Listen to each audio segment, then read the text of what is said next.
We're here because free speech is under attack. We're here because people are being convinced that socialism works. We're here because people are being judged guilty until proven innocent. We are fighting back with facts. This is not a safe zone, so buckle up, Buttercup. This is the raw, naked truth.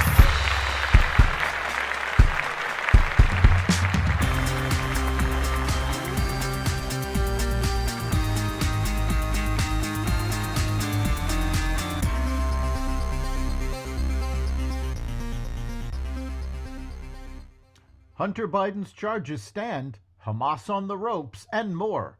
Welcome to the Raw Naked Truth. I'm your host, Eric Lopkin, and here's the news you need to know. A federal judge in Los Angeles on Monday rejected Hunter Biden's request to dismiss tax charges, accusing the president's son of a 4-year scheme to avoid paying $1.4 million in taxes while living an extravagant lifestyle. Among the claims that U.S. District Judge Mark Scarsi dismissed in 8 separate motions were that federal prosecutors supposedly caved to pressure from Republicans, or that the younger Biden had immunity from a previous plea deal that he had negotiated. The move comes after Hunter's lawyer, Abbe Lowell, made his case before the judge for 3 hours. Judge Scarsi said he would issue a ruling by April 17th.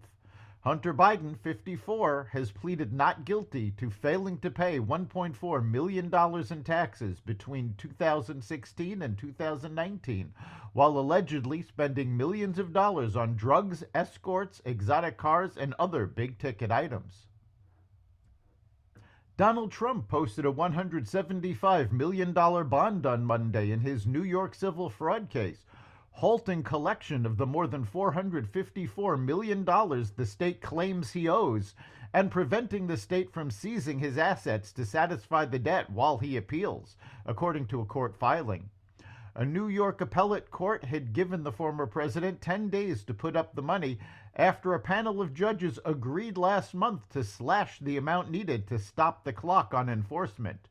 The bond Trump is posting with the court now is essentially a placeholder, meant to guarantee payment if the judgment is upheld.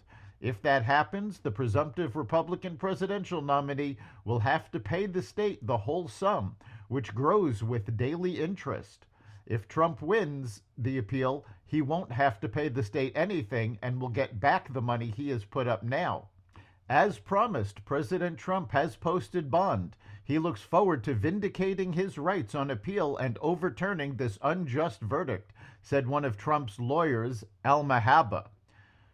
Legal pundits widely expect the decision to be overturned. Israeli Defense Minister Yoav Gallant on Sunday said Hamas terrorists captured by troops said the group is collapsing from within as Israel steps up its military offensive in the Gaza Strip. In the last week or two, hundreds of terrorists have been captured, and what they say about what happened to them tells the whole story. They say that Hamas is collapsing from within. The price they are paying is very heavy, Gallant said. We're going to eliminate everyone who was involved in the events of October 7th, the junior officials, the senior ones, and the very senior ones. Those who were inside Israel or who gave instructions, he said, referring to the date of Palestinian terror group Hamas's massive attack on Israel that started the ongoing conflict. The Israel Defense Forces said over the weekend that its troops seized a cache of weapons concealed in the maternity ward of Shifa Hospital, where a raid on the facility to target Hamas terrorists was entering its 3rd week.